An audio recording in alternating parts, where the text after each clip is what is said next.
Hello guys, again welcome to my video.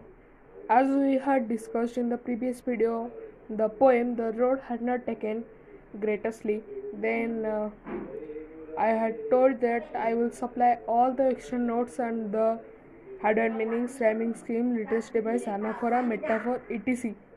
to you. So by that I will provide all the things which I had written you. So let's discuss about that. So first of all, let's discuss the headwords and meanings. So here is the headword and the meaning. And the first headword is yellow wood. What do you mean by yellow wood? As we have discussed, the yellow wood is the wood in the season of autumn. Okay. Then what is the second one? The second one is diverged. What is to mean by the diverged? Diverged mean separated tools and took a different direction. Okay, आपको दिखा दूँ. Then what is the undergrowth one? This is the dense growth of plants and bushes. Then what is the wanted wear? Wanted wear जो कि हमने discuss किया था had not been used, जो कि यूज नहीं हुआ हो. हेंस का मतलब यहाँ पे क्या होता है? ये तो नॉर्मल चीज़ है जो कि here in the future. Would का मतलब आपको पता होगा, small patch of tree. Undergrowth क्या होता है? अंडरग्रोथ का मतलब होता है अननोन वर्ड. ये एक मेटाफर है, ठीक है. देन स्टांजा डिसाइड करते हैं. तो फर्स्ट स्टांजा जो हमने पढ़ा था उसका मैंने कुछ नोट्स बनाई है, तो let's discuss the note. What's the note about? Once the poet Robert Frost was traveling on the road, and all of a sudden the road had been diverged into two at a particular point. He was in dilemma which road had to be adopted by him. However, he was making his way within a autumnal wood. Being a traveler, he had to adopt one of the roads, which was a difficult track on the part of him. He was in a sieve of traveling both the roads, which is not practically possible. In order to proceed on either of the roads, otherwise he stood further there at the point of diversion and started gazing off the first road. He didn't get a clear view of the first road. It had taken a turn in the undergrowth. तो जैसे कि हमने इसको discussion किया था previous में, जिसमें कि हमने the road not taken poem को कम्प्लीटली फिनिश कर दिए थे. चलो दूसरा जो स्टार्ट करते हैं हमारा राइमिंग स्कीम. ये जो स्टांजा का जो राइमिंग स्कीम है, राइमिंग स्कीम इस स्टांजा का है ए बी. और लिटरेसी डिवाइस यहाँ पर है symbolism. As example, roads symbolized as choices of life. Then B क्या है? Anaphora. As example, and in line 2, 3 and 4. Okay, so let's discuss the another one. Welcome to the another stanza, which is second stanza. Now the poet is getting better claim all the second road in comparison to the first one, as it was grassy and wanted wear.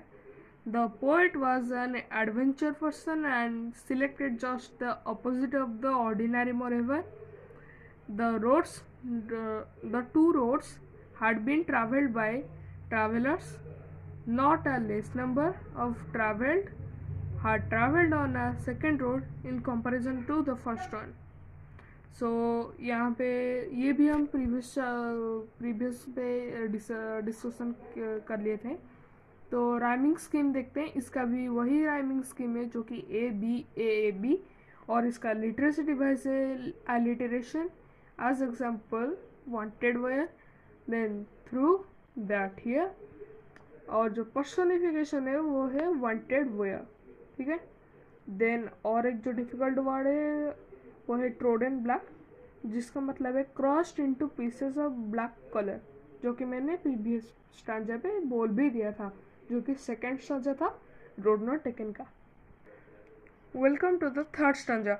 Actually the poet had travelled At the morning hour of that day, the two roads had been covered with shade. Leaves and no position had passed by. Getting a cut of confusion within himself, he returned back from that point, decided to travel at the latter part of the day. However, at the latter part of the day, he selected the second road to travel and left the first one to travel at only part of his life, knowing the reality that it was not practically possible. So let's read the rhyming scheme. Literacy device repletion.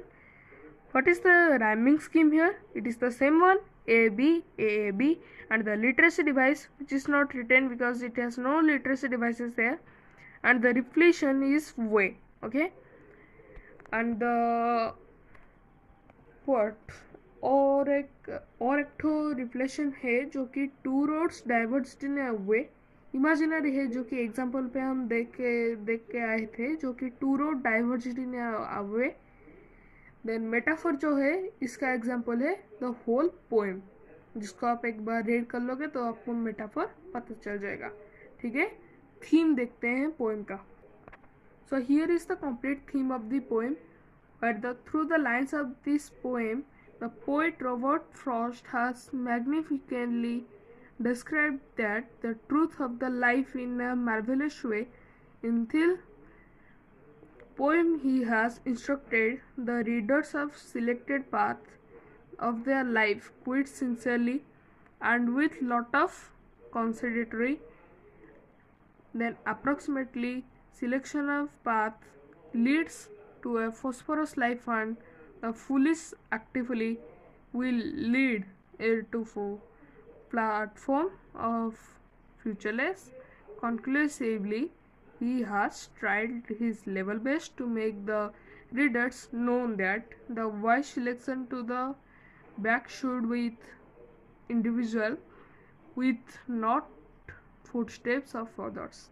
Okay, let's discuss the literacy device. The first literacy device is the simile, which means whenever unlike things were compared with the IP or as or like, then that's called the simile. Then what do you mean by the metaphor? Comparison in between two unlike things without the use of as or like. What is the alliteration? Where two consecutive word produce a particular consonant sound of a particular place is called as alliteration. What is the consonance? If the same consonance used sound is produced on between two consecutive words and any place other than the first place is known as the consonance. The fifth one is annoyance. Particular visual sounds in between inconsecutive words and any place other than the first place. The sixth one is personification. Human character given to my creature other than the human being is known as the personification. What is the onomatopoeia? Onomatopoeia is any sound word introduced to any part of the writing is known as the onomatopoeia. What is the anaphora? Anaphora if two or more than two lines of the stanza starts with the same word is known as the anaphora. Then the ninth one is visual imaginary. If a plot is created within the brain after reading something is known as the visual imaginary. Then the 10th one is irony. What do you mean by irony? If the description goes against the reality, it's known as the irony. Then the hyperbole. What do you mean by the hyperbole? The hyperbole is the ordinary ornamentation. Then the 12th one is the exaggeration, which means the extraordinary ornamentation. Then the allusion, which is the 13th one. Introduction of any names from mythology, hymn story, epica, fairy tales. Okay. Then the 14th one, which is oxymoron. Two opposite meanings words used all together is known as the oxymoron. The 15th one is inversion. Whenever the objection has written he flew, that is known as the inversion. What is the repetition? Which is the 16th one, the repetition of the words in a line or a phrase in a poem given emphasizes. Okay. The 17th and the last one is figment.